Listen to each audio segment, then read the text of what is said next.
So welcome back, guys. Today we are going to speak about verb tenses.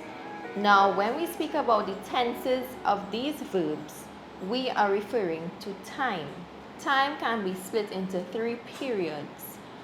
We have the present, the past, and the future. So that's exactly the tenses we'll be discussing today.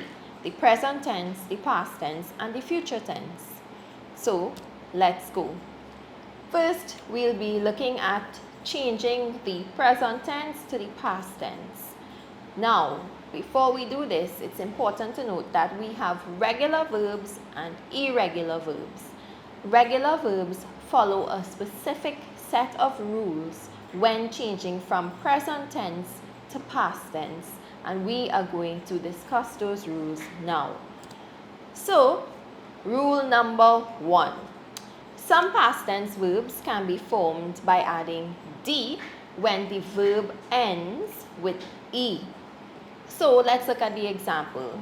We have the present tense verb smile. If we want to change the past tense, we simply add the letter D because this verb ends with an E. Next example, dance.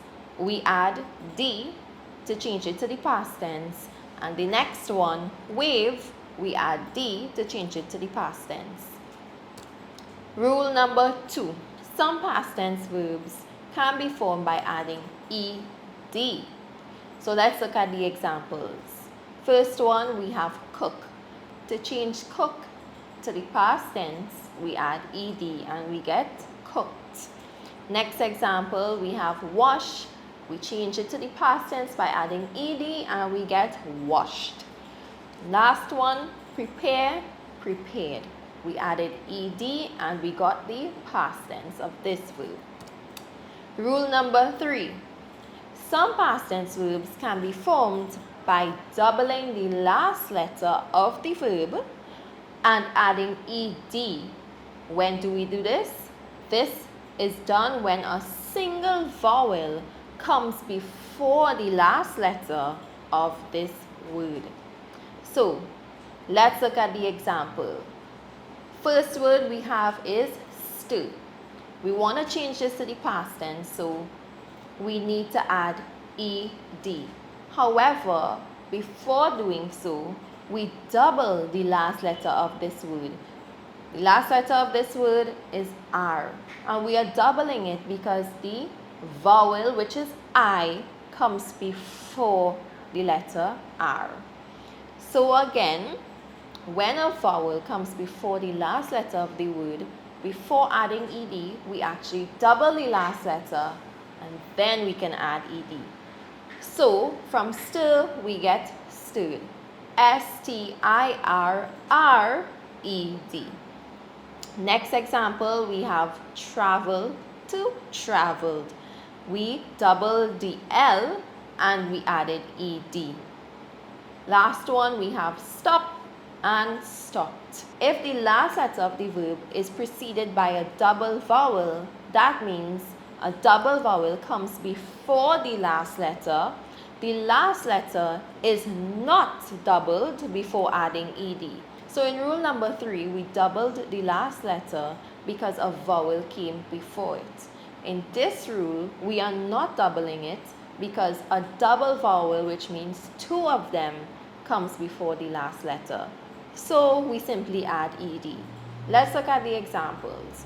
We have conceal and we changed it to concealed.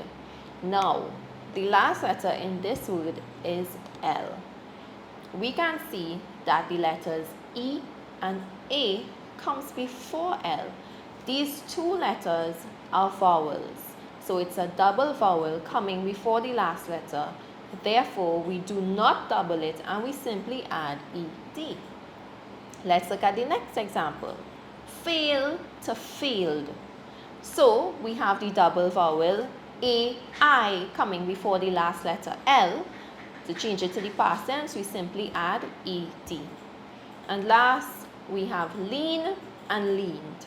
We have the double vowel E and A coming before N, so we simply add our ED to get leaned, the past tense.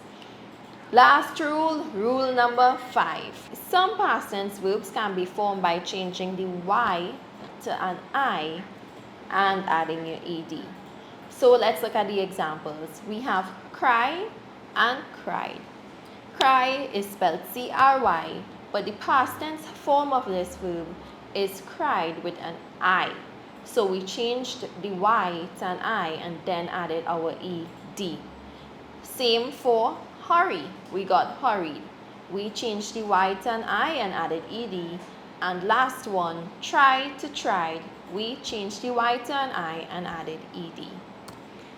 And those are the 5 rules for changing present tense verbs to past tense verbs. And these are for our regular verbs.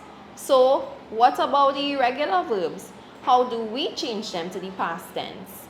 Well, irregular verbs follow their unique set of rules. They actually do not follow the rules that we just looked at. And we'll be looking at irregular verbs in great detail in our next session. The next tense we're going to be looking at is the future tense. So the future tense is used to express an action that has not happened yet. It's going to happen sometime in the future. So it's formed by using the auxiliary verbs will and shall. Now auxiliary verbs are also called helping verbs. So we can use will with any subject, but some people prefer to say I shall and we shall, and this is fine as well. So let's look at the examples. The first example says the children will perform the dance. So this represents the future tense and the action hasn't happened yet. It will be happening sometime in the future and we use will. Next example, we shall leave tomorrow. We haven't left yet in this example. We are going to leave sometime in the future and we are using shall. And that's it, guys. I'll see you all in the next session.